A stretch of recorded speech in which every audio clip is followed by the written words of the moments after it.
City crews are filling potholes in Toronto. Spring traditions are kicking off in Ottawa. And overseas, a high-stakes strike campaign is raising big questions about law and escalation. And later in the brief, why the Maple Leafs' next 5 days could reshape the trade market.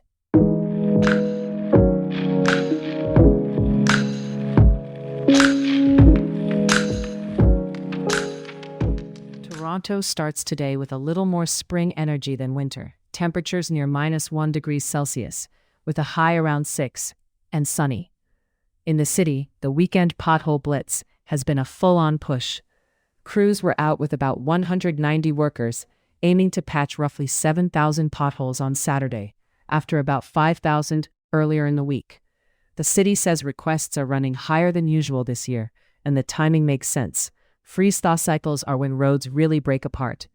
If you spot a bad one on your route, the city's asking people to report it through 311. One story that's worth pausing on, because it shows what worksite risk looks like in real time. Toronto firefighters carried out a long, technical trench rescue after a concrete wall collapse pinned a 56-year-old construction worker's legs.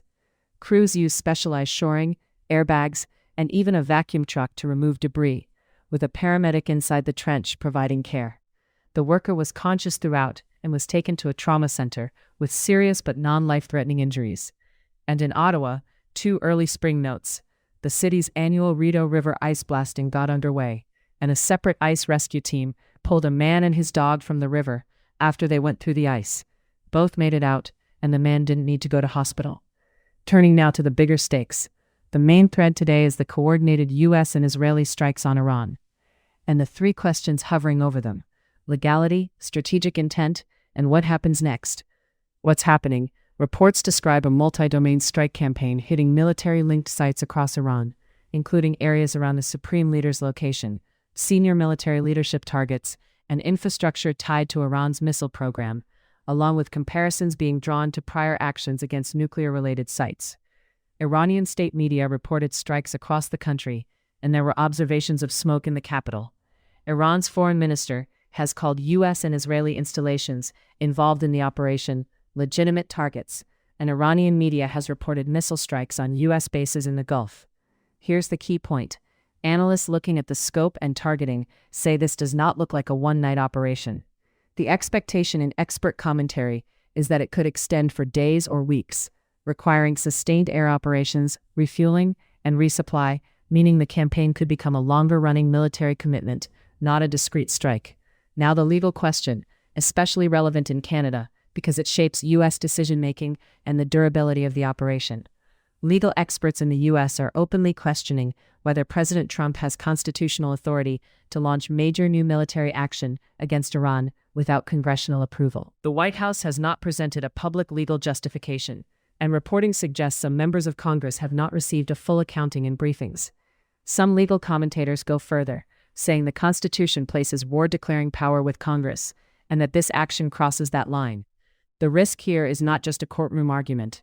It's political friction inside the U.S. that can affect how long an operation is sustained, how it's funded, and what the public is told about objectives and potential casualties, especially after President Trump characterized the operation as a war and warned of possible American losses. Why this matters locally, Prime Minister Mark Carney says Canada supports U.S. action aimed at preventing Iran from obtaining a nuclear weapon and reducing regional threats, but Canada does not plan to take a direct military role. Carney is also urging Canadians and Iran to shelter in place and emphasizing civilian protection. So for Canadians, the immediate practical watchpoints are consular safety and regional stability, rather than Canadian combat involvement. One more uncertainty that's driving a lot of expert concern: strategic intent. Security analysts describe the campaign as unprecedented in scope and warn it appears aimed at regime change, disrupting Iran's chain of command and weakening the repressive apparatus, including the IRGC. That's a very different end state than deterrence or containment, and it comes with unpredictable second and third order effects: retaliation, proxy escalation, shifting alliances, and a conflict timeline that's hard to control. And keep that timeline problem in mind, because it also connects to travel and security advisories closer to home. Canada is already dealing with a separate travel disruption story in Mexico, where unrest and violence triggered flight cancellations and shelter-in-place advisories in parts of Jalisco. The Canadian Transportation Agency says it will investigate whether airlines met passenger obligations during those cancellations. Different region, but the same theme. Instability turns into real-world disruption quickly. Now, as promised earlier, the Leafs. Multiple analysts are painting the Maple Leafs as likely sellers ahead of the March 6 trade deadline. The broad read is that the post-Olympic stretch, especially losses against Tampa Bay, Florida, and Ottawa, has convinced many observers a turnaround is unlikely. Austin Matthews calling recent play embarrassing has become the quote that captures the mood.